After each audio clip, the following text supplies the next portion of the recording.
Muy bien, pues seguimos con el ciclo de charlas de esta ArcadeCon 10º aniversario de la Asociación Arcade Vintage para recibir al señor Sergi Valverde del Laboratorio de Tecnología Evolutiva, miembro del CSIC, del Centro Superior de Investigaciones Científicas, en la que nos va a dar una charla, hablando sobre la evolución de los videojuegos, y por favor, recibirlo con un fuerte aplauso.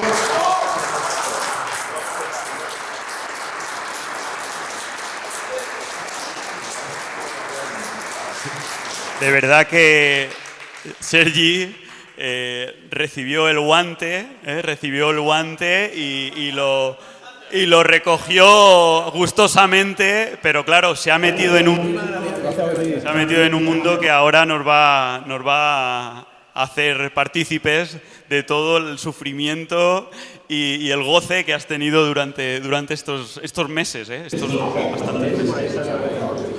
Adelante, maestro.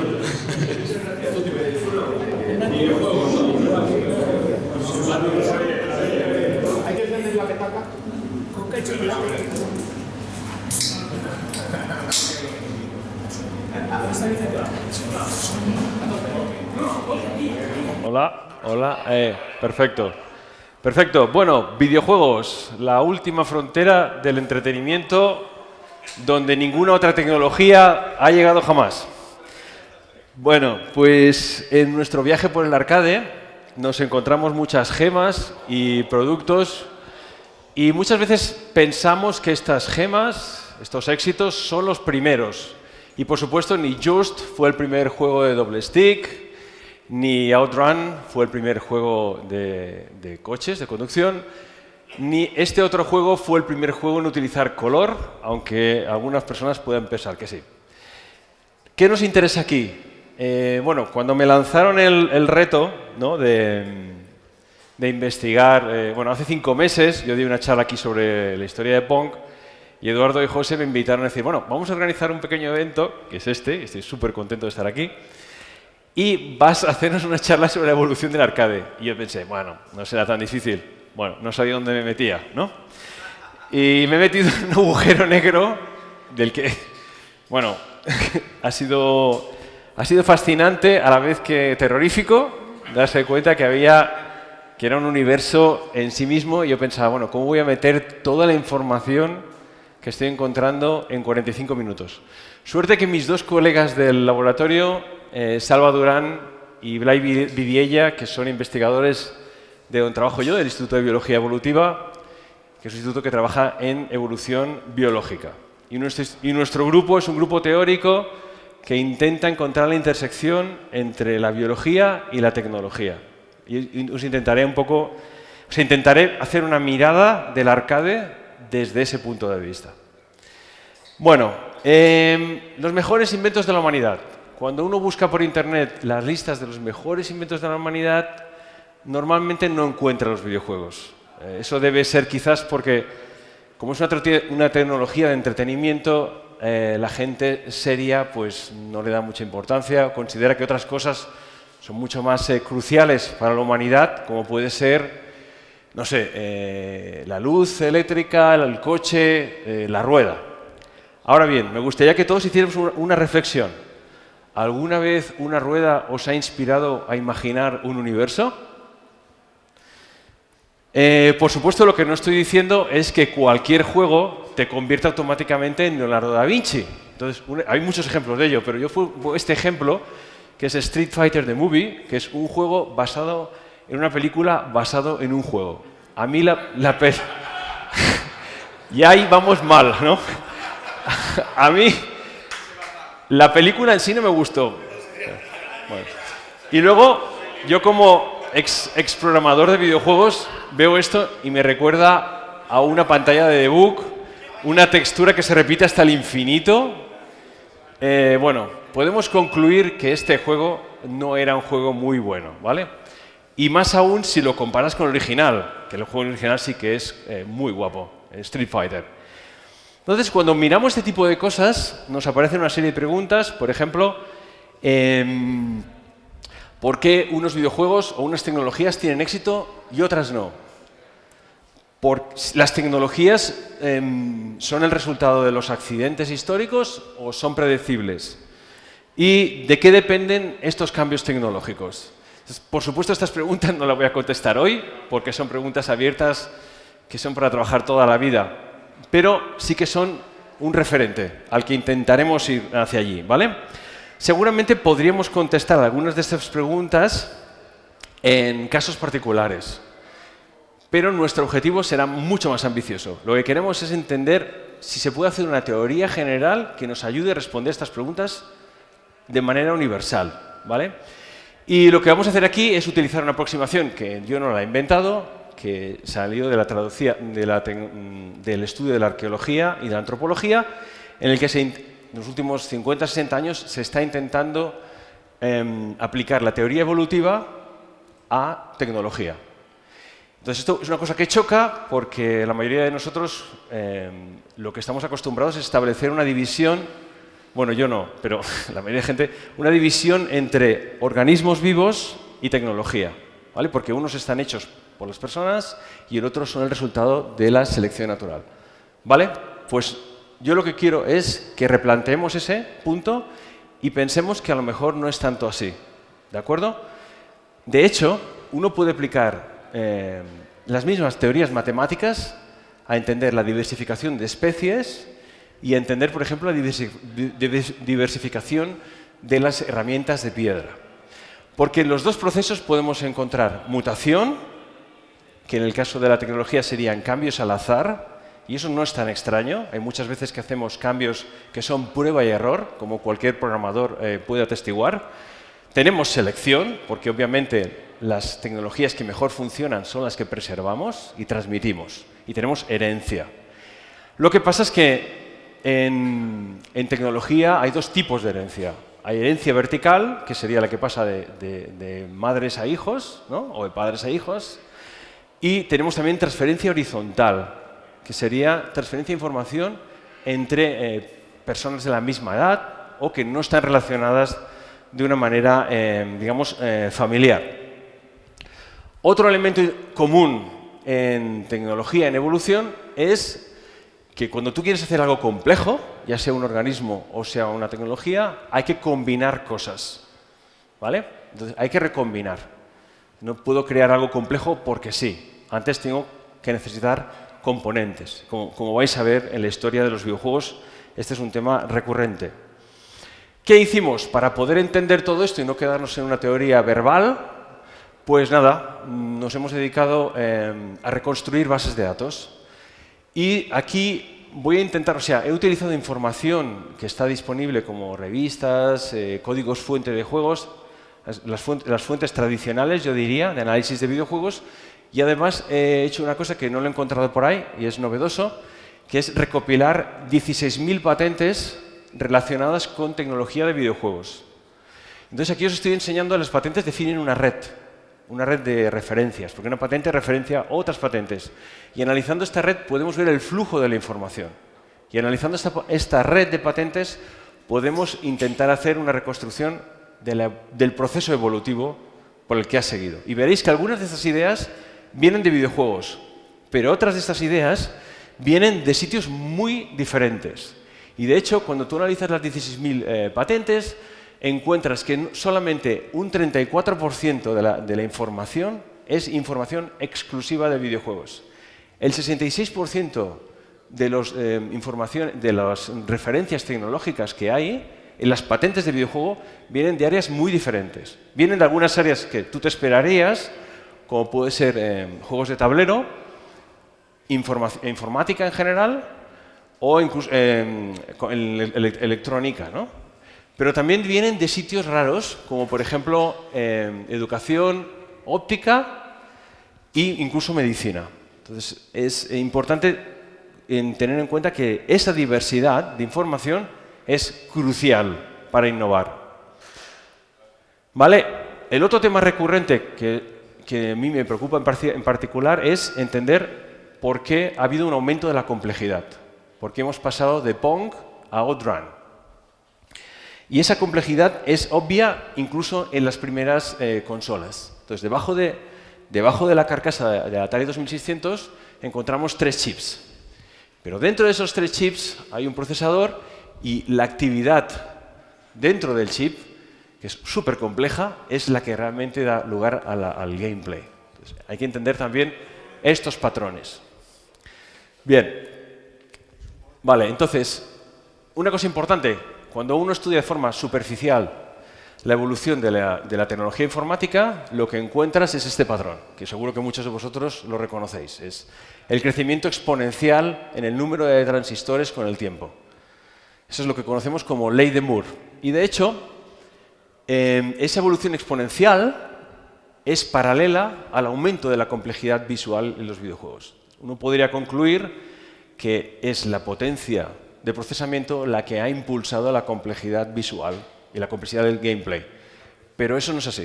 Eso es una explicación simplista. Hay muchos más factores.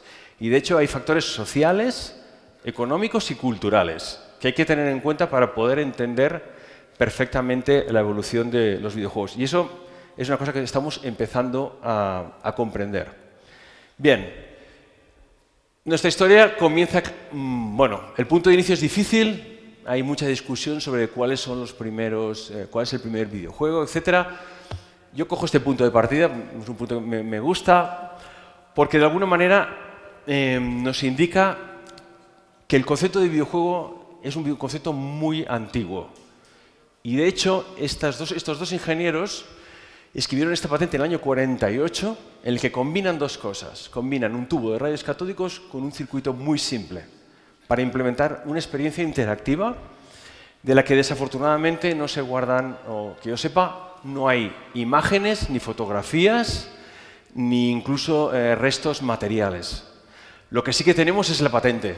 Y en la patente hay una descripción muy detallada de cómo funciona este artefacto y ha habido unas personas que lo han reproducido virtualmente, ¿vale? Algunas personas pensarán que esto no es un videojuego arcade, y tendrán razón. Pero si tú miras el texto, allí está cabinet, hay controles, hay explosiones y hay aviones. Esos son los elementos que uno esperaría encontrar en 1942, por ejemplo, ¿no? Bien, hasta, bueno, unos cuantos años más tarde aparece la informática, ¿vale? Y aparecen los primeros ordenadores que tenían dispositivos de interacción gráfica con usuarios. Por supuesto, esta máquina, PDP-1, estaba fuera del alcance del bolsillo de mucha gente y solo la encontrabas, costaba $1 millón de la época y te la encontrabas solamente en universidades y en centros de investigación. Y en ese contexto, precisamente, Stephen Russell, un estudiante del MIT, escribe este código con sus colegas, Space War, que mucha gente reconocería como un videojuego moderno. La primera versión de Space War es un juego de combate entre dos naves, que es una demo tecnológica interesante, es excitante, pero después de un rato es aburrida, ¿vale? Porque simplemente se reduce a ver quién tiene los reflejos mejores. Todo cambió en el momento en que introdujeron un elemento de gameplay crucial, que es una estrella central y que simula gravedad. Y ese elemento es fundamental, no es una tontería para nada, porque transforma una cosa que es de reflejos en un elemento táctico. Y la gente que tenía, los jugadores que tenían experiencia en expertos, podían utilizar la fuerza de gravedad como elemento estratégico. Y eso daba un gameplay mucho más rico. Prueba de ello es que en los años 70, Rolling Stone organizó una Space Wars Olympics, que tuvo tuvo un impacto social y mediático importante. Bien, los primeros pioneros, digamos, del arcade, como Atari, por ejemplo, Nolan Bushnell, vieron claramente una oportunidad de negocio allí. Dijeron, vamos a copiarlo, ¿no? Vamos a llevar esto. Intentaron hacerlo con un mini computador, pero era demasiado caro, no se daría cuenta. Era como tener un Ferrari para dar una vuelta a tu casa, ¿no? Un poco exagerado. Con mucho ingenio y mucha creatividad consiguieron adaptar Space War en este primer arcade comercial que es Computer Space, que tenía un cabinet fantástico. Y bueno, es un juego que a pesar de las limitaciones técnicas de utilizar un circuito discreto, no utiliza realmente un microprocesador, consigue tener marcadores, fondo de estelar, primeros sprites e incluso sonido. Pero a pesar de todas estas innovaciones, no fue el primer éxito de Atari, como todos sabéis. El motivo que dio Nolan Bushnell fue que era demasiado complejo para el entorno en el que se tenía que jugar, que era un bar. Y la gente no quería estar con su cerveza y leyendo una enciclopedia. Entonces, el moto famoso de hay que hacer juegos que sean simples de aprender, pero difíciles, complejos de dominar. La pregunta que me gustaría que nos hiciésemos es realmente la complejidad de Computer Space el motivo por el que fracasó? Bien, un poco más tarde, otro estudiante del MIT, Larry Rosenthal, decide llevar Space Wars al arcade. Y en el camino se inventa una tecnología que es los gráficos vectoriales. Y ahora sí, este juego sí que contaba con el elemento central de la gravedad, cosa que no pasaba en Computer Space. Y este producto de Cinematronics sí que generó dinero, de alguna forma contradiciendo el moto que os acabo de decir. Es decir, no es que Nolan Bushnell hubiese sobreestimado a la audiencia en su capacidad de controlar un juego difícil. Es que realmente Computer Space era aburrido. Y eso es un poco más difícil de asumir. En ciencia, como en videojuegos, como dijo Einstein, todo debe hacerse tan simple como sea posible, pero no más simple. Bien, ¿qué pasa? Lo que viene después es divertido, porque Atari pasa de ser imitador a imitado. Entonces lanzan Pong. Si queréis saber la historia, os doy mi charla en YouTube, que di aquí hace 5 meses, que me lo pasé muy bien.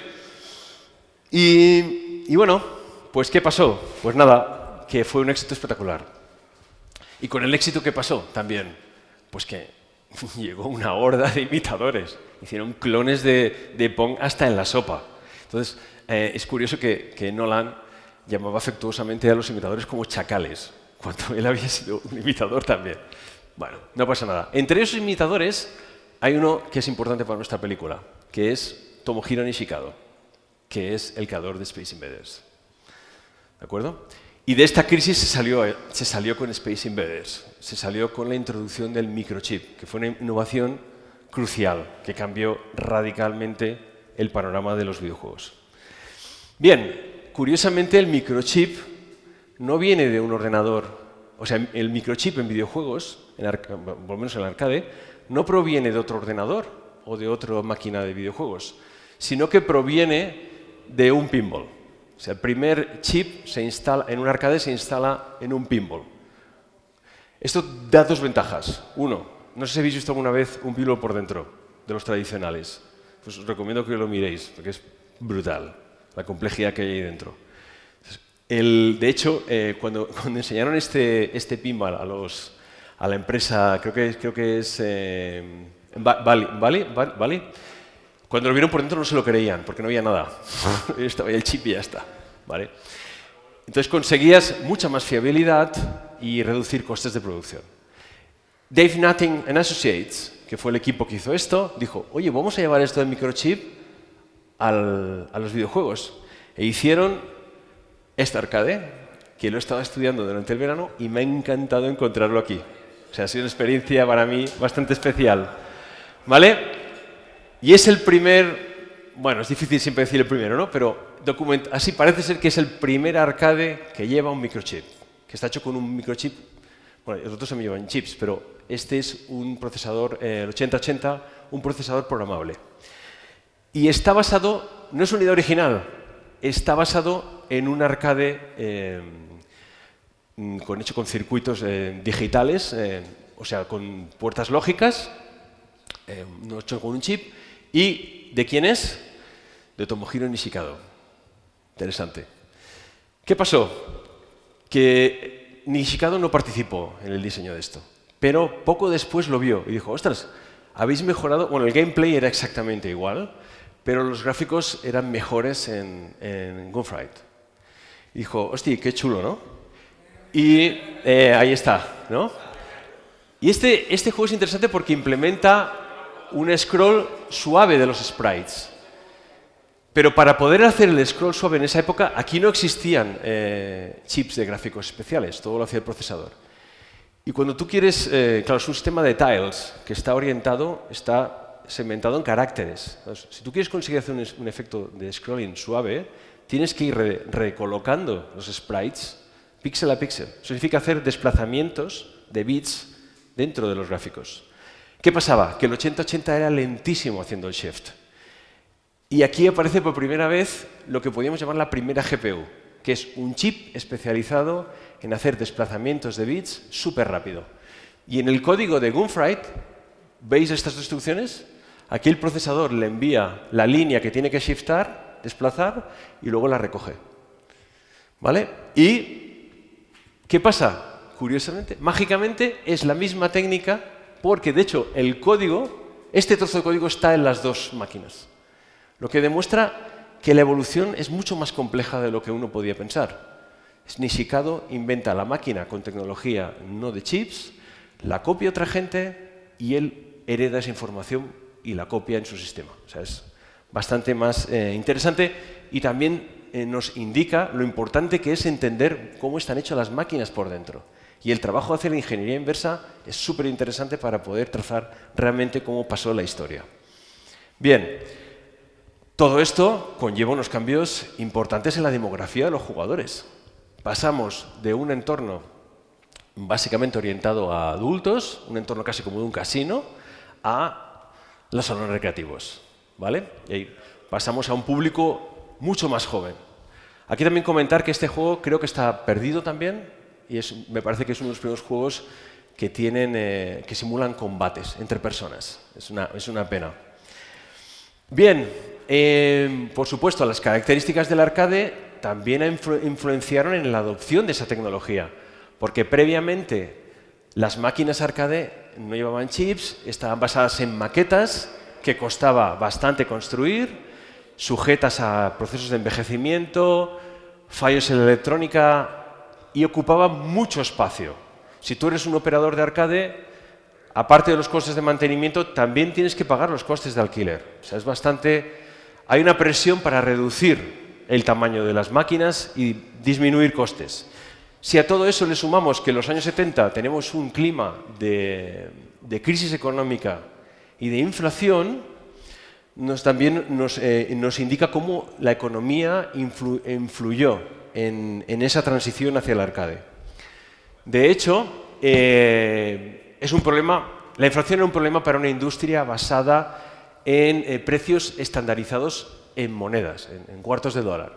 Porque un cuarto de dólar en el año 72, con la inflación corregida, era $1,82. ¿Vale? Y en el año 83, jugar a pole position, pues era 76 céntimos. O sea, que podéis ver cómo cada vez había más presión para bajar los costes de producción y los costes de los operadores. Bien, y ahí aparecen cosas curiosas, como este Game Module, diseñado por Roger Hector y publicado ofrecido por Atari en el año 78, que era un cabinet, ¿no? Un mueble orientado a espacios pequeños o que tienen un alquiler súper alto y que te permitía montar en el mismo espacio dos arcades. Y de esa manera podías ganar el doble de dinero por metro cuadrado. Vale, ¿qué pasa? Que aparte de todas estas historias, lo que tenemos también que tener presente es que había una intencionalidad de atraer a más público. ¿Y cómo lo haces eso? Pues mejorando los gráficos. Y de hecho, en los años 80 ya existía la tecnología de gráficos tridimensionales. Y bueno, pues mucha gente había ido al cine, había visto Star Wars y quería reproducir la emoción de los combates estelares, ¿no? Y todos queríamos ser Luke Skywalker en el ataque a la Estrella de la Muerte, ¿no? Era un objetivo, tenemos que llevar los gráficos 3D o el realismo visual lo tenemos que llevar al arcade. Problema, como pasaba al principio con los chips, con el PDP, ¿cuánto costaba un simulador de estos de tiempo real?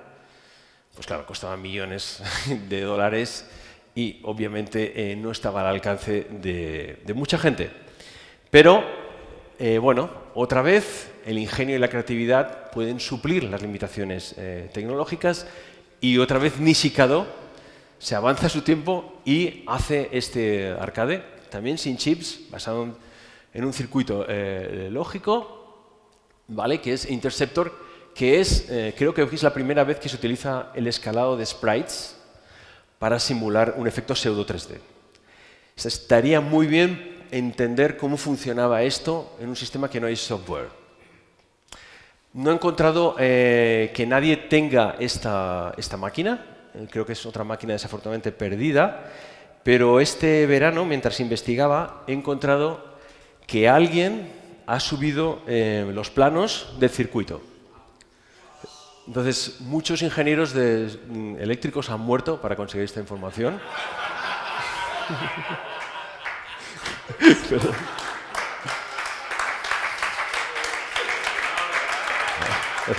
Gracias.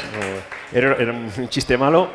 Pero no, estoy muy excitado y me gustaría ver, a lo mejor, José, tú te puedes poner en ello, me gustaría ver mucho que descifrasen este circuito y nos explicasen cómo Interceptor simulaba el sprite scaling, ¿vale? Bien, sigamos. Más cosas interesantes.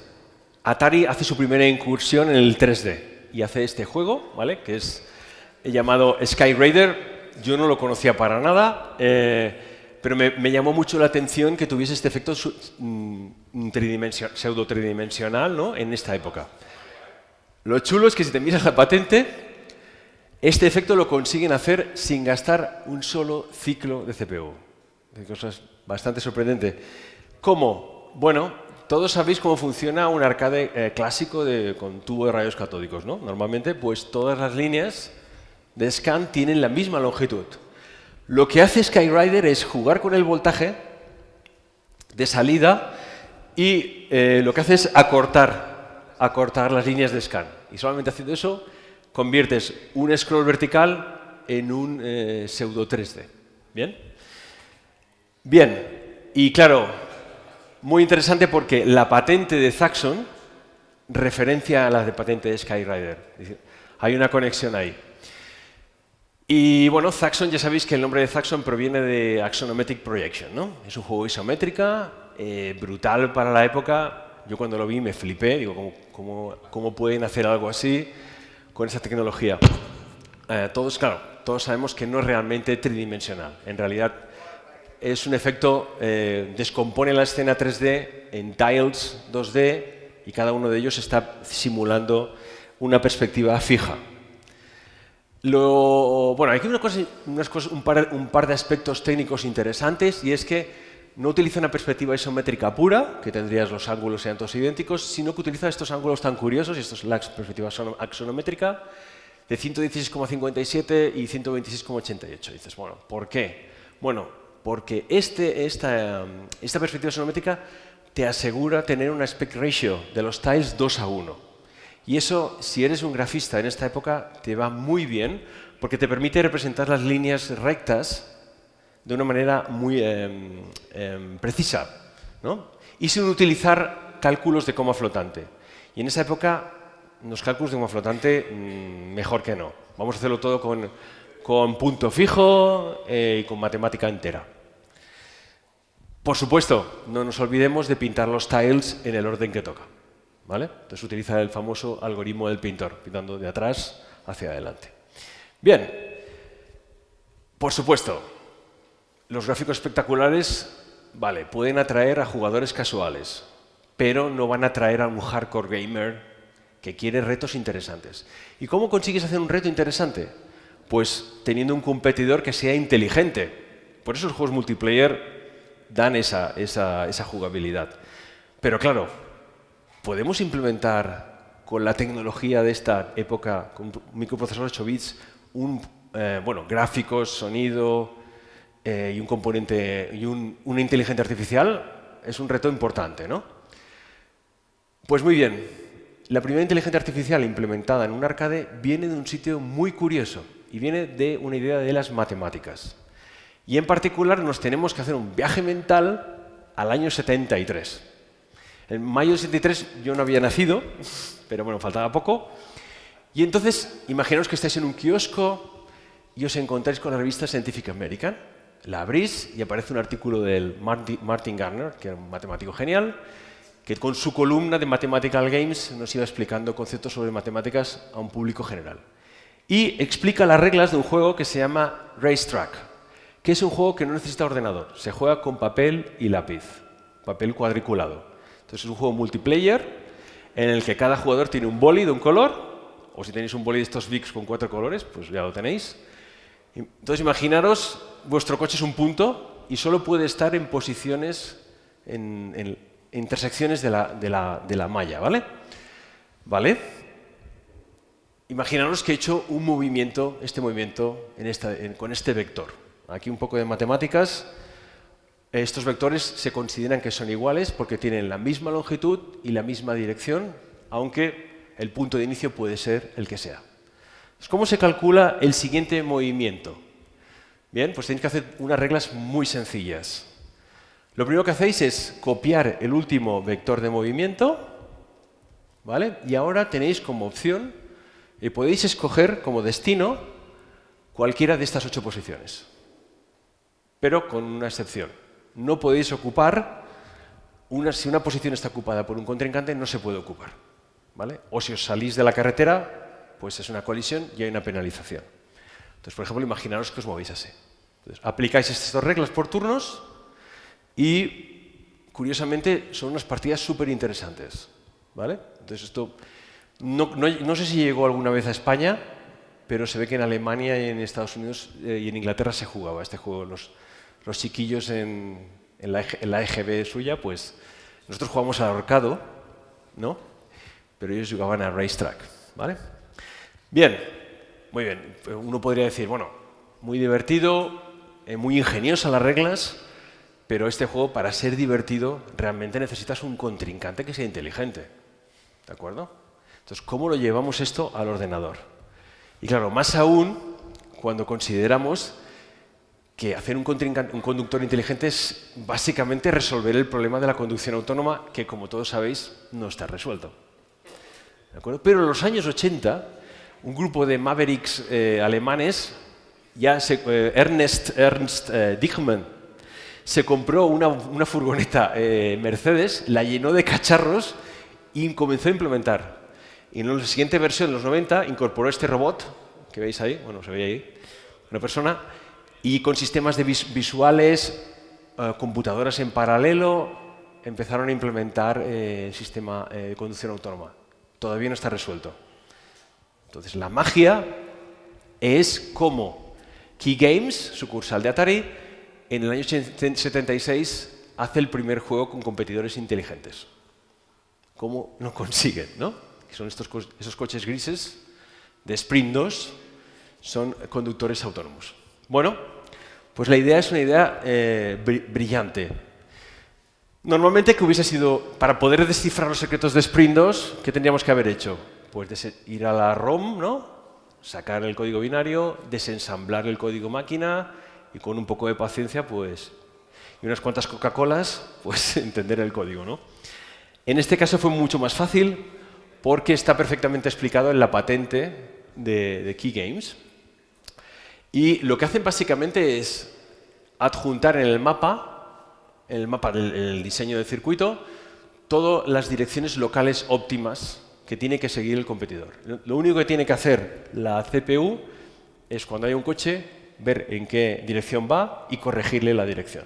Y con eso simplemente consigues tener un comportamiento pseudointeligente. Es decir, fijaros, la idea es la idea brillante. En lugar de hacer un sistema autónomo, lo que hago es externalizo la inteligencia al entorno. Entonces, consigues resolverlo. Y esa es una estrategia que se observa en la evolución. Eso, por ejemplo, lo hacen los hormigueros.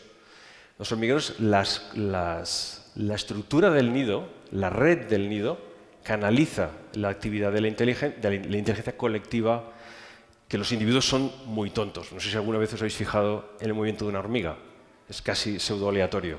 Necesita la canalización de las galerías colectivamente para para adaptarse a los cambios del entorno. Bien, de Sprint 2 tiene un efecto directo sobre Battlezone, porque los tanques se mueven según el algoritmo de mapa de vectores. ¿Sabéis cómo? Ahí hay unas conexiones no triviales, ¿vale? Porque nunca uno pensaría que un coche de carreras influenciaría lo que sería el primer shooter de la historia, ¿vale? Estos años son los años de muchísima innovación, cuando aparece Battlezone. Y a Battlezone fue un éxito masivo en los arcades. Lástima que ¿2 semanas fue? O puede que un mes. Poco tiempo después apareció Dragon Slayer. Y Dragon Slayer, con los gráficos tan espectaculares, les quitó todo el éxito a Battlezone. Pero bueno, igualmente duró muy poco el éxito de Dragon Slayer, porque el fin de la era dorada del arcade ya estaba muy cerca. Y de hecho, en el año 83 se produce el crash de Atari. Y un año antes hay un crash en las ventas de arcade. O sea, es una información un poco compleja de conseguir. Yo he tenido que combinar varias fuentes. No estoy del todo seguro de lo fiables que son. Pero parece ser que la señal esta del colapso de los juegos de Atari 2600 viene precedida de un colapso en las ventas del arcade. O sea que hay un efecto, creo que seguramente hay un efecto de feedback entre los dos, entre el arcade y, y la consola de casa. Nosotros el año pasado hicimos una teoría, porque alrededor del colapso de Atari hay mucho argumento verbal. Y nosotros lo que hicimos fue una teoría matemática para intentar entender de dónde viene el colapso de Atari. Y lo que hicimos fue desensamblar 500 juegos de Atari 2600 y analizamos la redundancia interna del código. Y lo que podemos ver es que el colapso viene precedido por una pérdida en la diversidad de código. Es decir, hay una creciente imitación. Lo que sugiere, y la teoría lo confirma, es que hay un desequilibrio, detrás del crash de Atari, hay un desequilibrio entre imitación e innovación. Los imitadores pasaron por encima de los innovadores y eso aburrió someramente a los jugadores y se produjo un crash. ¿De acuerdo? Y eso se puede comprobar. Bien, por supuesto, el crash de Atari y de la Atari 2600 no fue realmente un crash que importara mucho a los jugadores. Fue más bien un crash económico para el sector, pero no tanto para la práctica de los videojuegos, porque el videojuego como tal, su identidad ya estaba muy bien definida en el año 83, como demuestra el hecho que poco después ya tenemos la emergencia de las consolas. ¿De acuerdo? O sea, ya hay una segunda ola en la que estamos ahora viviendo, en la que el videojuego se expande y llega a dominar el sector del entretenimiento, pasando por encima del cine y de otros medios. Pero eso es otra película para otra charla. Entonces, ya para ir acabando, me gustaría que os quedaseis con esta idea, de que la diversidad y la combinación son los motores de la innovación en el arcade y que las ideas provienen de muchos sitios diferentes. Y aquí hay que hacer una reflexión, creo que todos debemos hacer, que hay una asociación que se estableció básicamente a finales de los 80 entre videojuegos y actividades competitivas. Es una asociación que refleja convenciones sociales, pero que de alguna manera seguramente tuvo un efecto en la diversidad de juegos que se podían hacer. ¿De acuerdo? Porque un juego competitivo tiene un diseño muy específico. Y más aún, creo que eso restringe el tipo de público al que puedes acceder. Y creo que eso es importante, ser conscientes e intentar maximizar la audiencia a la que puedes ir, porque con la diversidad cultural es como podemos generar más innovación. Ya finalmente, me gustaría haceros una reflexión, y es que estamos viviendo un momento de auge del retro, ¿no? Estamos aprendiendo muchísimo sobre lo que es el videojuego y sobre sus raíces, y nos queda muchísimo para aprender. Y me gusta mucho este poema, creo que simboliza un poco el espacio que nos queda por recorrer. Es en En ciencia, la naturaleza nos ha dado un mundo cuyas reglas estamos empezando a descubrir. Pero en el ordenador nosotros podemos definir reglas e imaginarnos un universo. Gracias.